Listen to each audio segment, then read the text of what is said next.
ABC आवाज पर आप देख रहे हैं 10 के दमदार ट्रेड्स।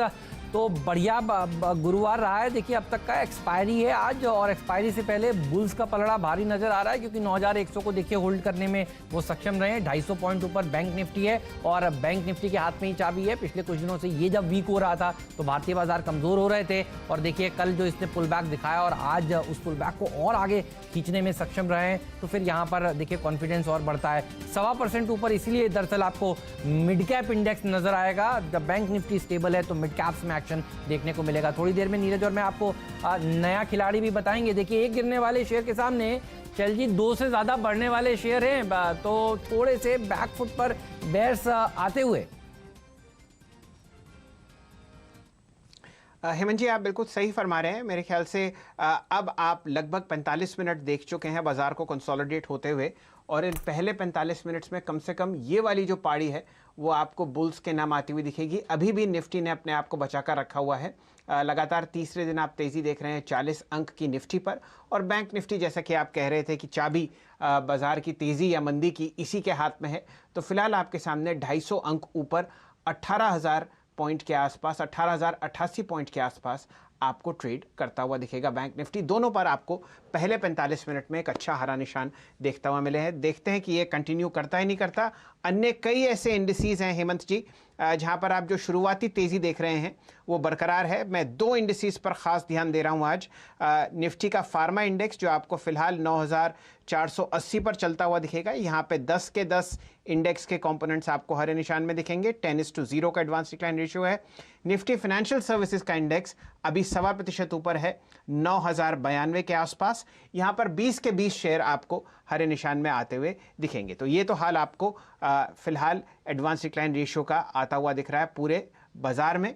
और जैसा कि आप कह रहे थे, जो शुरुआती तेज़ी है वो आपके सामने बरकरार है। 2-3 स्टॉक्स जिसकी चर्चा आपने शुरुआती सत्र में करी थी पहला सौदा में, उन पे ध्यान डाल लेते हैं। अजंता फार्मा अभी भी आपको मजबूती से ट्रेड करता हुआ दिख रहा है। शानदार नतीजों के बाद लगभग 0.8% ऊपर 1550 पर। बिरला सॉफ्ट पर आप 8% की तेजी देख रहे हैं। यहाँ पर कमेंट्री बहुत स्ट्रांग है नतीजों के बाद। 74 रुपए के आसपास ये स्टॉक चल रहा है। और इंडिगो में आप देखेंगे कि शॉर्ट कवरिंग लगातार आती हुई दिख रही है, 8% ऊपर 983 पर। मई 25 को ये उम्मीद की जा रही है कि जो हमारा एविएशन सेक्टर है पिछले 2 महीने से ग्राउंडेड, मार्च 25 को आपको ये प्लेन्स बंद होते हुए दिखे थे, किसी तरीके से आप यहाँ पर फ्लाइट्स उड़ते हुए देखेंगे। तो ये तो हाल आपको बाजार का ओवरऑल आता हुआ दिख रहा है। मेरे ख्याल से थोड़ी देर में यतिन जी हमारे साथ जुड़ेंगे और वो आपको बेहतरीन एक कहानी पेश करेंगे। लेकिन तब तक हमारे साथ, जी हाँ, चलिए यतिन जी हमारे साथ जुड़े हुए हैं। यतिन जी, आपके पास कुछ ब्रेकिंग न्यूज है जो आप शेयर करना चाहते हैं, बताइए क्या खबर है। Good morning Shailendra ji. और ये बड़ी न्यूज आ रही है कोटक बैंक के लिए। हमको सूत्र ये बता रहे हैं कि 1 हफ्ते के भीतर भीतर जैसे ही शेयर होल्डर अप्रूवल आते हैं और दूसरे रेगुलेटरी अप्रूवल्स आते हैं, कोटक बैंक एक बड़ा QIP लॉन्च कर सकता है। ये QIP में लगभग 8 से 10 हजार करोड़ रुपए तक जुटाने की योजना है। तो एक बहुत बड़ा फंड रेजिंग हमको देखने मिलेगा कोटक महिंद्रा बैंक में। और हमको ये कहा जा रहा है कि जो FIIs और DIIs हैं, खास करके घरेलू म्यूचुअल फंड्स, उनके साथ उदय कोटक जी ने रिसेंटली रोड शो कंप्लीट कर दिया है वीडियो कॉल के जरिए। लॉकडाउन के समय में चीजें थोड़ी चैलेंजिंग होती हैं, लेकिन फिर भी ओवरऑल बेसिस पे रोड शो बहुत सक्सेसफुली कंक्लूड हो गए हैं। और लगभग 5 से 7 करोड़ शेयर्स की बेस QIP साइज हमको सूत्र बता रहे हैं कि कोटक बैंक लॉन्च करने जा रहा है बहुत ही जल्द। इसके अलावा हम ये भी देख रहे हैं कि RBI के रेगुलेशंस के हिसाब से प्रमोटर्स को अपनी हिस्सेदारी जो स्टेक है वो कम करना है कोटक बैंक में। तो QIP के जरिए जब डाइल्यूशन होगा तो प्रमोटर का स्टेक ऑब्वियसली कम होगा। और हमको ये बताया जा रहा है कि गोल्डमैन सैक्स, मॉर्गन स्टैनली और SBI कैप, ये 3 इन्वेस्टमेंट बैंकर्स हैं जो पूरा का पूरा डील का जो देख रेख है और जो रोड शोज की प्रोसेस है, रेगुलेटरी प्रोसेसेस हैं, वो सारे कंप्लीट कर रहे हैं। हमको कोटक बैंक से कोई अभी तक टिप्पणी नहीं आई है इस स्टोरी पे, लेकिन 10,000 करोड़ का QIP साइज होना चाहिए, ऐसा हमको सूत्र अभी बता रहे हैं। चलिए हेमंत जी, ये खबर आ रही है आपके सामने, big breaking Kotak Mahindra bank पर। सबसे पहले इसके स्टॉक पर नज़र डालते हैं। यहाँ पर जो आपने शुरुआती तेज़ी देखी थी शायद वो फिलहाल आपको बरकरार दिखेगी, और इस खबर के बाद आपको और मजबूत होती हुई दिखेगी। 1177 का प्राइस मेरे सामने है। अब आपको हमारे साथ शुभम जी जुड़े हुए हैं और कृष सुब्रमण्यम साहब हैं। सबसे पहले शुभम जी से राय लेते हैं। शुभम जी बताइए, कोटक महिंद्रा बैंक आपको चार्ट्स पर कैसा लगता है? शैलेंद्र जी, इनफैक्ट पूरे बैंकिंग स्पेस में से अगर कोई एक स्टॉक यहाँ पे काफ़ी स्ट्रांग दिख रहा है वो है कोटक बैंक।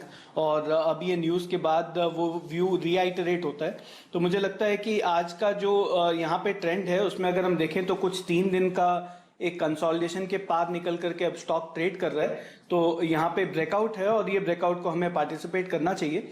तो ऑप्शन के थ्रू मैं यहाँ पे एक ट्रेड रिकमेंड करूंगा। 1200 के स्ट्राइक का अगर हम कॉल ऑप्शन को देखें तो लगभग 22 रुपए के आसपास ट्रेड कर रहा है। इसको खरीद के चले, एक स्टॉप लॉस मेंटेन करें 16 रुपए पे, और मुझे लगता है 32 से 35 रुपए तक का टारगेट ये कॉल ऑप्शन के लिए आता हुआ दिखेगा। तो 1200 के कॉल ऑप्शन के थ्रू कोटक बैंक में हम एक लॉन्ग ट्रेड बना सकते हैं। ठीक बात है। तो कोटक महिंद्रा बैंक की इस खबर पर रखिएगा नज़र। अब रेगुलेटर हाल में वीडियो कॉन्फ्रेंसिंग के जरिए रोड शो किया गया है और अब पैसा रेज कर रहे हैं। देखना होगा इस पैसे का इस्तेमाल ये कर्ज आगे देने के लिए करते हैं या किसी और चीज़ के लिए करते हैं। और ये मैं इसलिए कह रहा हूँ क्योंकि बीच बीच में र्यूमर्स आते रहते हैं आपकी कोटक महिंद्रा बैंक किसी छोटी NBFC को या फिर किसी और को खरीदना चाहता है। तो ये सब चीज़ें चलती रहती हैं, आती रहती हैं। और देखिए अब फिलहाल खबर आ रही है कि ये 10,000 करोड़ रुपए रेस करना चाहते हैं QIP के जरिए। अगले हफ्ते QIP लॉन्च कर सकते हैं। तो ये खबर कोटक महिंद्रा बैंक के लिए। तो देखिए फंड रेजिंग की खबर बैंक्स जब भी करते हैं तो अच्छी मानी जाती है क्योंकि पैसा इनके पास होगा और इनके लिए वो दरअसल रॉ मटेरियल होता है। तो पैसा होगा तो फिर देखिए फिर ये आगे लेंड भी अच्छी तरह से कर पाएंगे और बाकी की चीज़ें भी कर पाएंगे। तो 1.5% ऊपर ये स्टॉक इस समय ट्रेड करता हुआ 0.25% की तेजी के साथ शैलजी ट्रेड कर रहा है। शुक्रिया यतिन, आपका कुछ खबर है कैसे इस्तेमाल करेंगे इस पैसे को, ये भी कोई जानकारी हाथ लग रही है क्या?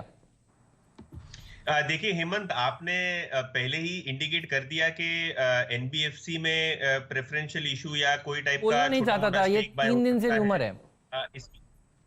इसके अलावा हेमंत, NBFCs के अलावा जो मेन पर्पस है QIP का, एक कोरोना के समय में, लॉकडाउन के समय में बैंक को और मजबूत करना एक इंटेंशन है प्रमोटर्स का। और जाहिर सी बात है जब RBI का प्रेशर है और काफी सारी चीजें हमने शेयर होल्डिंग पैटर्न पे देखी हैं कि डेवलप हुई हैं कोटक बैंक में, तो प्रमोटर्स को अपनी हिस्सेदारी कम करनी है, उनको बेचना नहीं है, उनको हिस्सेदारी कम करनी है।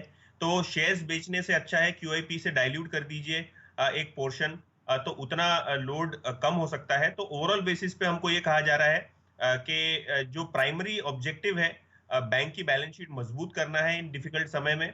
और दूसरी बात कि प्रमोटर्स की जो हिस्सेदारी है वो रेगुलेटरी रिक्वायरमेंट है, वो डाइल्यूशन के थ्रू एड्रेस करने के लिए एक इंटेंशन है कोटक बैंक के प्रमोटर्स का भी। जी यतिन जी, वैसे अगर आप स्टॉक प्राइस को देखें तो हमने लगभग 1700 रुपए का इसमें अभी 52 हफ्ते का हाई लगता हुआ देखा था। वो ऑल टाइम हाई भी था लगभग 1737 का, और स्टॉक अब आपको लगभग 1178 1170 के आसपास ट्रेड करता हुआ मिल रहा है।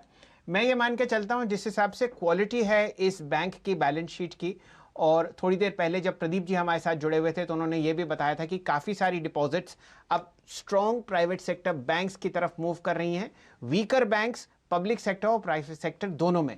तो मैं ये उम्मीद करता हूं कि कम से कम ये ओवर सब्सक्रिप्शन तो आपको बहुत अच्छी तरीके से होता हुआ दिखेगा इस QIP का।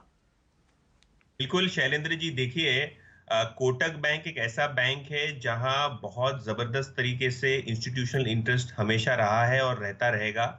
हमने ये देखा है कि उदय कोटक ने पर्सनली सारे रोड शोज को वीडियो कॉन्फ्रेंसिंग के थ्रू एड्रेस किया है। बहुत बड़े बड़े दिग्गज FII नाम्स हैं जिन्होंने ऑलरेडी अपना कमिटमेंट दे दिया है। हाँ, इन्वेस्टमेंट बैंक की टर्म्स में अगर कहूँ तो शैडो बुक, एक प्रकार की जो प्रॉक्सी बुक है, वो ऑलरेडी बन चुकी है। कौन कौन इन्वेस्टर्स होंगे, कितना कितना पैसा कौन लगा रहा है, वो मोटा मोटी तरीके से ऑलरेडी डिसाइड हो गया है। और इसका एक शेयर होल्डर अप्रूवल बचा हुआ है, 1-2 रेगुलेटरी अप्रूवल्स बचे हुए हैं। और जैसे ही वो रेगुलेटरी अप्रूवल्स आते हैं, और हमें ये कहा जा रहा है कि 1 हफ्ते के अंदर अंदर वो अप्रूवल्स आ जाएंगे, और जैसे ही अप्रूवल्स आ जाएंगे वैसे ही QIP लॉन्च करने की योजना है। तो मेरे हिसाब से जो इन्वेस्टर फीडबैक है और जो इन्वेस्टर इंटरेस्ट है काफी हाई है, और बहुत मजबूत मैनेजमेंट और बहुत मजबूत बैलेंस शीट के साथ कोटक मार्केट में उतरा है QIP के फंड्स के एक्सेस करने के लिए। तो जाहिर सी बात है बहुत जबरदस्त तरीके से DI और FI इंटरेस्ट है, और खास करके बड़े बड़े दिग्गज FI नाम है। और जैसे ही हमको ज्यादा डिटेल्स मिलती है QIP के बारे में, हम वो इन्वेस्टर के नाम भी शेयर करेंगे। लेकिन मैं समझता हूं बुक एक बार लॉन्च हो जाए अगले हफ्ते के आसपास, तब हम ज्यादा डिटेल्स दे पाएंगे। जी हेमंत